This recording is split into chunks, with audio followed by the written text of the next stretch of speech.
ప్రతి వ్యక్తి కూడా ఏమనుకుంటాడంటే, నా భార్య నన్నే ప్రేమించాలి, నా పిల్లలు నన్నే ప్రేమించాలి, నా భర్త నన్నే ప్రేమించాలి, నా పిల్లలు నన్నే ప్రేమించాలి, మా ఇంటి వాళ్ళు నన్నే ప్రేమించాలి అనేటువంటి ఆలోచన కలిగి ఉంటారు.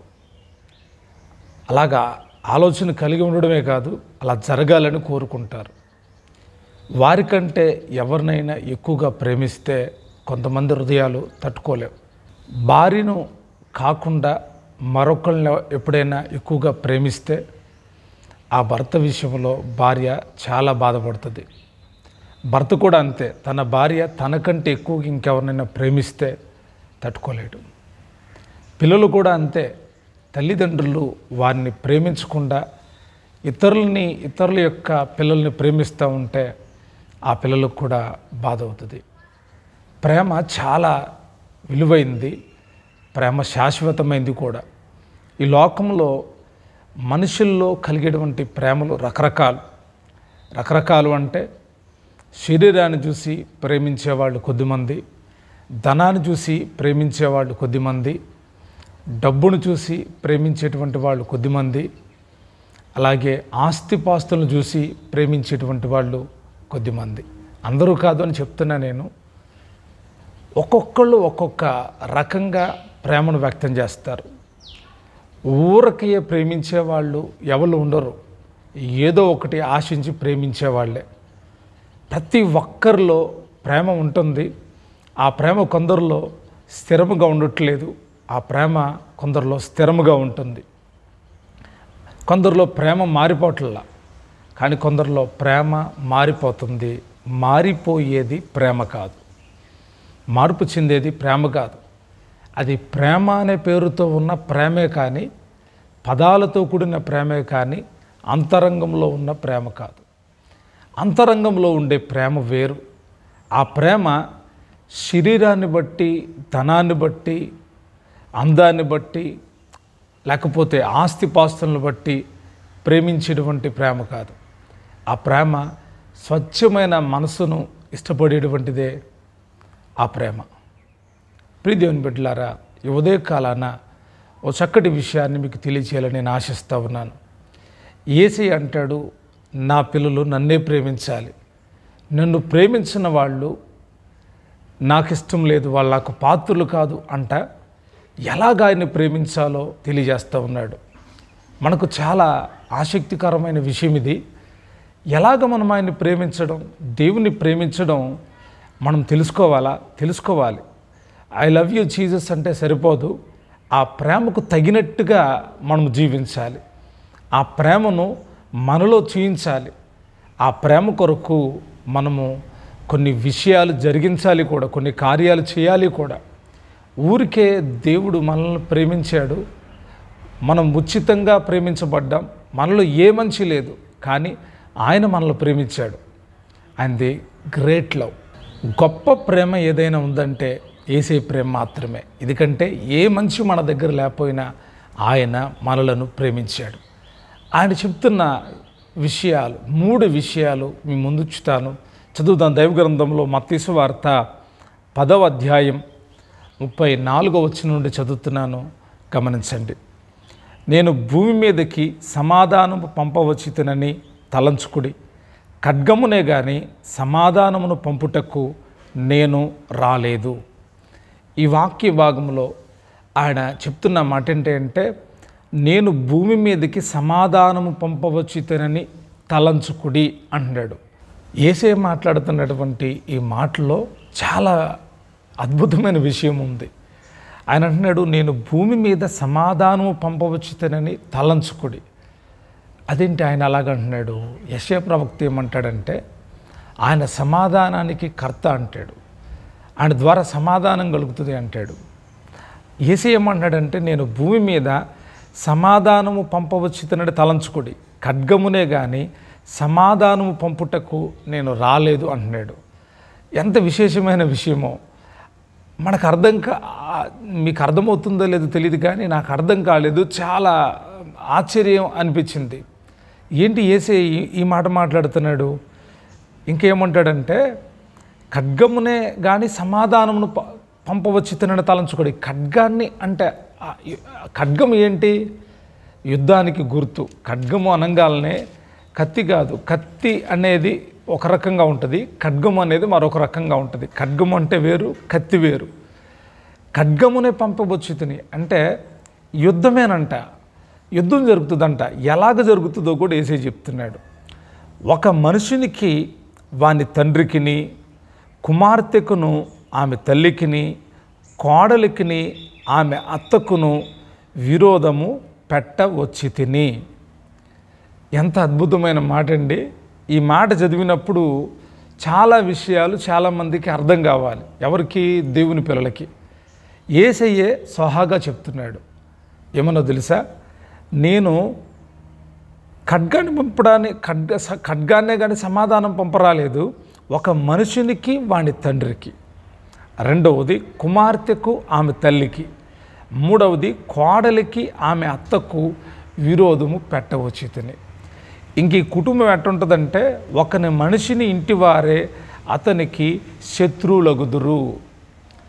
ఒక మనిషిని ఇంటివారే అతనికి శత్రువులగుదురు అంటే జాగ్రత్తగా గమనించండి. దేవుని పిల్లలు ఎక్కడ ఉన్నా మీరు అనుకుంటున్నారు ఆ ఇల్లంతా సమాధానంగా ఉంటుంది అని మీరు అనుకోకండి. ఆ ఇంట్లో అంట తండ్రికి కుమారుడికి పడదంట, తల్లికి కుమార్తెకు పడదంట. తరువాత భాగం ఏంటంటే అత్తకు కోడలకు పడదంట. ఇంకా మనం అక్కడ చదవని విషయాలు ఏంటంటే మామకి అల్లుడికి పడదు, కానీ కూతురికి తండ్రికి పడదంట, కోడలికి అత్తకి పడదంట. ఇదేంటండి? యేసయ్య ఇలాగ మాట్లాడొచ్చా? ఒకవేళ సేవకులు అలా మాట్లాడారు అనుకోండి, వీళ్ళకి పిచ్చబట్టినట్టుంది, వీళ్ళు ఇలాగ మాట్లాడుతున్నారు అలాగ మాట్లాడుతున్నారు అంటారు. యేసయ్య అంటున్నాడు, ఒకని ఇంటి వారు అతనికి శత్రువులు అవుతారు. ఒకని ఇంటి వారు అతనికి శత్రువులు అవుతారు. ఎందుకు అంటే అతనంట ఎక్కువగా దేవుని ప్రేమిస్తూ ఉన్నాడంట. మీరు ఎక్కువగా దేవుని ప్రేమించే వాళ్ళైతే మీ మధ్యలో ఈ కార్యం జరుగుతుంది. చూడండి, దేవుని ఎక్కువగా ప్రేమిస్తూ ఉన్నారనుకోండి, ఆ ప్రేమ ఎక్కువైతే తండ్రికి కోపం వస్తుంది, ఆ ప్రేమ ఎక్కువైతే తల్లికి కోపం వస్తుంది, ఆ ప్రేమ ఎక్కువైతే అత్తకు కోపం వస్తుంది. ఇదే జరిగేది. మీకు బాగా అర్థం కావడానికి మరికొన్ని విషయాలు చెప్తాను, జాగ్రత్తగా వినండి. ఎందుకు తండ్రికి కొడుకుకి గొడవ అంటే, కొడుకేమో బాగా ఆధ్యాత్మికంగా ఆలోచిస్తున్నాడు, తండ్రి ఆధ్యాత్మికంగా ఆలోచించట్లా, శారీరకంగా ఆలోచిస్తున్నాడు. అలాంటప్పుడు వారి మధ్యలో సమాధానం ఉంటుందా? ఉండదు. కుమార్తె ఆధ్యాత్మికంగా బాగా ఆలోచిస్తుంది, తల్లి ఆధ్యాత్మికంగా కాదు శారీరకంగా ఆలోచిస్తుంది. కాబట్టి తల్లికి కుమార్తెకు పడట్లేదు. కోడలు ఆధ్యాత్మికత గురించి బాగా ఆలోచిస్తుంది, కాబట్టి అత్తకు కోడలకు పడట్లేదు. ఇలాగ మనం ఆలోచించినప్పుడు రివర్స్లో తండ్రి ఆధ్యాత్మికంగా ఆలోచించినప్పుడు బిడ్డలకి కోపం, తల్లి ఆధ్యాత్మికం గురించి ఆలోచించినప్పుడు కుమార్తెకు కోపం, అత్త ఆధ్యాత్మికత గురించి ఆలోచించినప్పుడు కోడలికి కోపం. ఎలాగుంటుందంటే ఒకరికొకరికి విరోధము పెడతాడంట. ఎందుకు విరోధం అంటే, ఈ విరోధములో మనము చాలా విషయాలు అర్థం చేసుకోవాలి. ఇప్పుడు కూడా ప్రేమలో ఒకటే ఉంటుంది. అయితే ప్రేమ ఎక్కువగా కలిగి ఉన్నామో లేదో తెలియాలంటే విరోధ భావం ఉండాల్సిందే. విరోధం అనేది ఎప్పుడైతే కలుగుతుందో అప్పుడు ప్రేమ బయటకు వస్తుంది, అప్పుడు ప్రేమించడం మొదలు పెట్టాలి. మన ఇంటి వాళ్ళే మనకు శత్రువులైనప్పుడు మనం వాళ్ళని ప్రేమించాలా వద్దా? యేసయ్య ఏమన్నాడంటే, మీ శత్రువులను ప్రేమించండి. ఎవరినంట? మీ శత్రువులను ప్రేమించండి. శత్రువులు వెలుపుటుంటే ఒకసారి కాకపోతే మరొకసారైనా ఎలాగైనా ప్రేమిస్తాం. అదే ఇంట్లో శత్రువులు ఉంటే ఎలాగుంటుంది చెప్పండి? ఇంట్లో శత్రువుల్ని ప్రేమించగలుగుతున్నారా? కొందరు తండ్రి మీద అలుగుతారు, వారు ఇల్లును వదిలిపెట్టి వెళ్ళిపోతారు. తల్లి మీద అలుగుతారు, వాళ్ళ ఇష్టానుసారంగా చేస్తారు, ఫుడ్ తినరు, బెదిరిస్తారు, అదేమో నేను చచ్చిపోతామంటారు. విరోధ భావం. అత్తకి కోడలికి పడదు, కోడలికి అత్తకి పడదు, విరోధభావం. ప్రియదేవుని బిడ్డలారా గమనించండి, విరోధభావాలు కలుగుతాయి. అయితే గమనించండి, విరోధభావాల మధ్యలో గుండా నీవు దేవుని బిడ్డగా నీ ప్రేమను చూపించాలి. అది ప్రభు కోరుకునేది. జాగ్రత్తగా గమనించి మన ప్రేమని కాపాడుకోవాలి. ఇప్పుడు నేను మన యొక్క అంశంలోనికి వెళ్తున్నాం. 37వ వచనం, తండ్రినైనను తల్లినైనను నాకంటే ఎక్కువగా ప్రేమించువాడు నాకు పాత్రుడు కాడు. మొదటి విషయం ఆయన చెప్తున్న మాట, తండ్రినైనను తల్లినైనను నాకంటే ఎక్కువగా ప్రేమించువాడు అంటున్నాడు. ప్రేమించొద్దు అని చెప్పట్లా. చాలామంది ఈ మాటను చదివి మీ దేవుడు తల్లిని తండ్రిని ప్రేమించొద్దు అన్నాడా అంటారు. ఆయన ఎప్పుడు ఆ మాట చెప్పాల. ఆయన 10 ఆజ్ఞలు ఇచ్చినప్పుడు చెప్పిన మాట ఏంటంటే నీ తల్లిని తండ్రిని సన్మానించమని చెప్పాడు. ఇప్పుడు కూడా ఆయన చెప్తున్న మాట ఏంటంటే నీ తల్లిని తండ్రిని ప్రేమించాలి. కానీ ఎలా ప్రేమించాలి అని ఆయన చెప్తున్నాడంటే నాకంటే ఎక్కువగా. ఈ మాట మీరు అండర్లైన్ చేసుకోండి. ఎక్కువగా ప్రేమించకూడదు. మనకి తల్లి ఉంటుంది, తండ్రి ఉంటుంది. తల్లి అంటే చాలా ప్రేమ, తండ్రి అంటే చాలా ప్రేమ, ఇష్టం, బాగా ఇష్టం.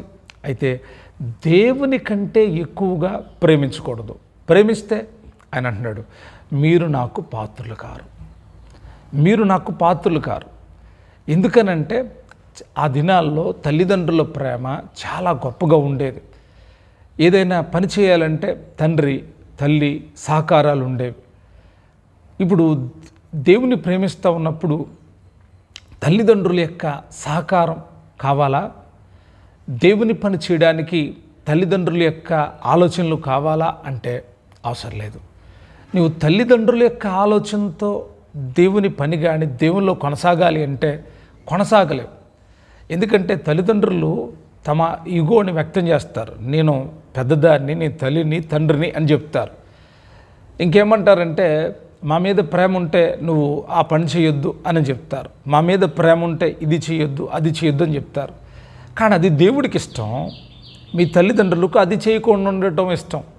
అప్పుడు మీరు ఏది చేయగలుగుతారు? మీ తల్లిదండ్రులు చెప్పింది ఇష్టపడతారా లేక దేవుడు చెప్పింది ఇష్టపడతారా? దేవుడేమో ఈ పని చేయి నాకు ఇష్టం అంటున్నాడు.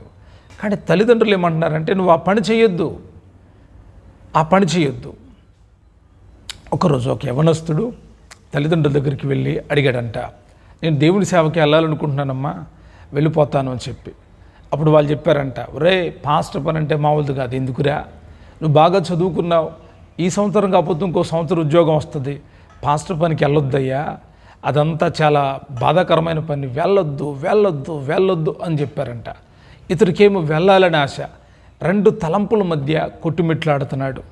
దేవుడేమో ప్రేరేపణ కలిగి చేసి నువ్వు వెళ్ళు నా పని కొరకు సమర్పించుకొని త్యాగపూరితమైన సేవ చెయ్యి అని ఆయన మాట్లాడుతూ ఉంటే తల్లిదండ్రులేమో వద్దు అంటూ ఉన్నారు. ఏం చేయాలో అర్థం కాలేదు. ఉన్నట్టుగా ఉండి బట్టలన్నీ సదురుకొని దైవజనుడికి చెప్పాడంట, దైవజనుడా నన్ను ప్రభు సేవ చేయమంటున్నాడు కాబట్టి నేనేం చేయాలి అని అంటే ఆయన అన్నాడంట, వచ్చేనాయన సేవకు వచ్చేయంటే వెళ్ళిపోయాడు. తల్లిదండ్రులకి బాగా బాధేసింది. పాస్టర్ గారి దగ్గరకు వచ్చి నానా రకాలుగా మాట్లాడారంట.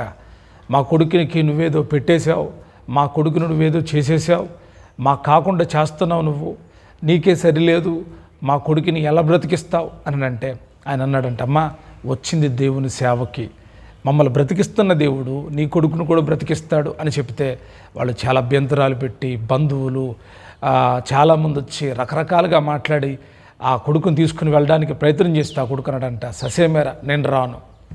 అరే నువ్వు చచ్చిపోయావని మేము అనుకుంటామనంటే మీరు చచ్చిపోయారని అనుకోండి కానీ నేను రానన్నాడంట. ఎంత తెగింపో! ఇప్పుడు ఇతను ఎవరిని ప్రేమిస్తున్నాడు? తను పిలిచిన దేవుని ప్రేమిస్తూ ఉన్నాడు. ఇది అంటున్నాడు, నాకంటే తన తల్లినైను తండ్రినైను ప్రేమించేవాడు నాకు పాత్రుడు కాడు. మరలా ఆయన ఒక మాట చెప్తున్నాడు, కుమార్తెనైను నాకంటే ఎక్కువగా ప్రేమించువాడు నాకు పాత్రుడు కాడు. ఎవరినంట? కుమారుణ్ణైనను కుమార్తెనైనను నాకంటే ఎక్కువగా ప్రేమించువాడు. మనం ఎవరమైనా కానీ మొట్టమొదట తల్లిదండ్రులు, ఆ తల్లిదండ్రుల దగ్గర నుండి ప్రేమ భార్య మీదకి వస్తుంది. భార్య మీద నుండి నెక్స్ట్ ఎక్కడికి వెళ్తుంది అంటే బిడ్డల మీదకి వెళ్తుంది. ఆయన బిడ్డల్ని ప్రేమించొద్దు అంటలా, నాకంటే ఎక్కువగా ప్రేమించొద్దు. మొదట నాకే ఆ ప్రేమ చెందాలి, మీ పిల్లలకు కాదు. మీ ప్రేమ ఏదైనా ఉందంటే మొదట నా ప్రేమ మీలో చూడాలనుకుంటున్నా. ఆ తర్వాత తల్లి, తండ్రి, అన్నదమ్ములు, అక్క చెల్లెళ్ళు, కుమారులు, కుమార్తెలు. అంతేకాని ముందుగానే మీరు మీ పిల్లల్ని మీ ముందు పెట్టుకుంటే ఆ ప్రేమ నాకు ఇష్టం లేదు అని నేను యేసే చెప్తున్నాడు. చాలామంది పెళ్ళిళ్ళు చేస్తారు. పిల్లలకి, ఆడపిల్లకి పెళ్ళిళ్ళు చేసి ఇంకా వాళ్ళ పనంతా ఏంటంటే ఇంట్లో ఉన్న కొడుకుల సంగతి మర్చిపోతారు. ఇక పద్దాకడ ఆ పిల్లని జ్ఞాపకం చేసుకోవడం, ఆ పిల్ల కోసమే సంపాదించడం, సంపాదించిందంతా ఆ పిల్లకే పెట్టడం. ఇలా కొన్ని కుటుంబాల్లో జరుగుతాయి. మరి కొన్ని కుటుంబాల్లో ఎలాగుంటుందంటే సంపాదించిందంతా బిడ్డలకే పెడతా ఉంటారు. ఎంతగా ప్రేమిస్తారంటే ఎంతగా ప్రేమిస్తారంటే గుడ్డిగా నమ్మేసి బిడ్డలు ఏది అడిగితే చేసేస్తారండి. మాకు పాకెట్ మనీ కావాలంటే ఇస్తారు, వాళ్ళకి పలాంది కావాలి, పలాదానికి డబ్బులు కావాలంటే వీళ్ళు పస్తులుండైనా వాళ్ళకి పెడతారు. ఆయన అంటున్నాడు, మీరు మీ పిల్లలు ప్రేమించాలి, కానీ నాకంటే ఎక్కువగా ప్రేమించొద్దు. ఎందుకంటే ఆయన్ని ప్రేమించే వాళ్ళకి ఆయన చాలా విషయాలు తెలియజేస్తాడు. ఆయన ప్రేమ మనలో ఉంటే చాలా విషయాలు మనం నేర్చుకుంటాం. ఆయన ప్రేమ మనలో ఉంటే చాలా అద్భుతమైన విషయాలు మనకు తెలుస్తాయి. ఆయన ప్రేమ మనలో ఉండాలి. ఆయన ప్రేమ మనలో ఉండడం మనకు మంచిది. ఆయన అంటున్నాడు, నీ కొడుకునైనా నీ కూతురునైనా ఎక్కువగా ప్రేమించొద్దు, ఎందుకంటే తట్టుకోలేరు. ఆ పిల్లలకి ఏమైనా అయితే ఈ తల్లిదండ్రులు తట్టుకోలేరు. ఆ పిల్లలకి ఏదన్నా జరగకూడదు జరిగితే ఈ యొక్క తల్లిదండ్రులు ఆ బిడ్డల గురించిన దుఃఖాన్ని ఆపుకోలేరు. కొన్ని సంవత్సరాలు వాళ్ళని కృంగదీసేస్తూ ఉంటాయి. కాబట్టి పిల్లల్ని ఎక్కువగా ప్రేమించకూడదు. ప్రేమించాలి, వాళ్ళు పిల్లలు, దేవుడు మనకిచ్చిన పిల్లలు. అయితే ఎక్కువగా ప్రేమించకూడదు అని పరిశుద్ధాత్మ దేవుడు తెలియజేస్తూ ఉన్నాడు. ప్రియ దేవుని బిడ్డలారా, ఈ ఉదయకాలాన ప్రభుపేట నేను తెలియజేసేది ఏంటో తెలుసా? మనం ఈ లోకంలో మన చుట్టూతో ఎంతోమంది ఉంటారు. మన అన్నదమ్ములు, మన అక్క చెల్లెళ్ళు, మన బంధువులు ఎంతోమంది ఉంటారు. మనకి డబ్బున్నప్పుడు వాళ్ళు మనల్ని ప్రేమిస్తారు. అది కాదు ప్రేమ. మనం బాధల్లో, ఇబ్బందుల్లో ఉన్నప్పుడు, మన ఆర్థిక పరిస్థితి బాగానప్పుడు మనల్ని ప్రేమించే వాళ్ళే నిజమైన ప్రేమ గల్లవాళ్ళు. ఎవరు మనల్ని ప్రేమిస్తారు? మనం ఆపదలో ఉన్నామని తెలిసి మనల్ని ప్రేమించేవాళ్ళు ఎంతమంది? మనం ఏడుస్తున్నామని తెలిసి మనల్ని ఓదార్చే వాళ్ళు ఎంతమంది? ఈ లోకంలో చాలా అరుదు. మనం చేయాల్సిన పని అంటే మనల్ని రక్షించుకున్న, మనల్ని కాపాడుతున్న మన ప్రభువుని మనము ప్రేమించాలి. ఎలాగా? బిడ్డల కంటే, తల్లిదండ్రుల కంటే ఎక్కువగా ఆయన్ని ప్రేమిస్తే ఆయన ఎక్కువైన నీ పాపాలు క్షమిస్తాడు. ఇక్కడ ఒక విషయాన్ని మీకు గుర్తు చేస్తాను. ఒక పాపాత్మురాలైన స్త్రీ యేసుప్రభు వారు పరిసయ్యుని ఇంట భోజనాన్ని కూర్చున్నాడని తెలిసి అక్కడికి వెళ్ళి ఆయన పాదాల మీద పడి కన్నీళ్లతో ఆయన పాదాలు తడిపి తల వెంట్రుకలతో తుడిచి పాదాలు కత్తెరపోసి ముద్దు పెట్టుకుంటా ఉంది. అప్పుడు ఆ ఇంటి యజమానుడు అనుకున్నాడంట మనసులో, ఈయన ప్రవక్త అయితే ఈ పాపాత్మురాలు ఎవరు ఆయన గుర్తిస్తాడు అని అంటా ఉన్నాడు. అప్పుడు యేసయ్య అతనితో మాట్లాడాడు కదా, చక్కటి సందర్భాన్ని అతనితో మాట్లాడి, ఈమె విస్తారముగా ప్రేమించింది కనుక ఈమె విస్తార పాపములు క్షమించబడ్డాయి అన్నాడు యేసయ్య. ఆమె విస్తార పాపాలను క్షమించాను అన్నాడు. ప్రేమకి గొప్ప శక్తి ఉంది. మనల్ని ఈ లోకములో కొన్ని విషయాల్లో కొందరు మనల్ని క్షమించరు, కానీ మనల్ని క్షమించేవాడు యేసుక్రీస్తు ప్రభువారు. మన ప్రేమ ఆయన మీద అధికమైతే మన పాపాలు క్షమించబడతాయి. ప్రభుపేట నేను తెలియజేసే విషయం ఏంటంటే, విరోధంలో ఉన్నప్పుడు, శత్రుత్వం ఏర్పడినప్పుడు మన ప్రేమను వ్యక్తం చేయడమే యేసు బిడ్డల యొక్క స్వభావం. ఏసే పిల్లలమైతే మనకి ఇబ్బందులు ఉన్నాయి, మనకి ఇరుకుంది, మనకి కష్టం ఉంది, మనకు కన్నీళ్ళు ఉన్నాయి, మనం అవమానపరచబడ్డాం, మన ఇంట్లో వాళ్ళే మనకు శత్రులయ్యారు. అయితే మనము ప్రేమించడం నేర్చుకోవాలి. మనము ప్రేమించడం నేర్చుకోవాలి. ఎప్పుడు ఆ ప్రేమ వస్తుందంటే మనము అన్నిటికంటే ఎక్కువగా యేసయ్యను ప్రేమించినప్పుడు. ప్రేమిస్తారా? అలాగ ప్రేమించడం అలవాటు చేసుకోండి. ఆయన ప్రేమిస్తే దేవుడు తను ప్రేమించిన వారి కొరకు ఏవి సిద్ధపరిచినో అవి కంటికి కనబడవు, చెవికి వినబడవు, మనుషునికి గోచరం కావు, కానీ ఆత్మ వలన నీకు తెలియజేస్తాడు ఆయన. ఎందుకో తెలుసా? నీవు ఆయన్ని ప్రేమిస్తున్నావు కాబట్టి. నువ్వు ఆయన ప్రేమించే వాళ్ళకి, దేవుని ప్రేమించే వారికి సమస్తము సమకూడి జరుగుతాయంట. ఎలాగా? ఎక్కువగా మనం పాట పాడతాం కదా, ప్రేమించేదన్ అధికముగా అంటాం. అధికంగా ప్రేమిస్తున్నావా? తల్లి కంటే, తండ్రి కంటే, భార్య కంటే, బిడ్డల కంటే, కుటుంబంలో ఉన్న వారందరికంటే, బంధువుల కంటే ఎక్కువగా ప్రేమిస్తున్నావా? లేకపోతే వారిని ఎక్కువగా ప్రేమిస్తున్నావా?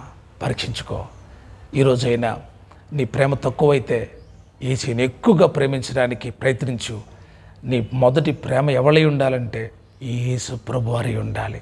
ఆయన తర్వాతే భర్త అయినా, భార్య అయినా, బిడ్డలైనా, మరొకరైనా ఆ ప్రేమ కలిగి ఉండి ప్రభు రాకడ కొరకు మీరందరూ సిద్ధపరచబడుదురుగాక.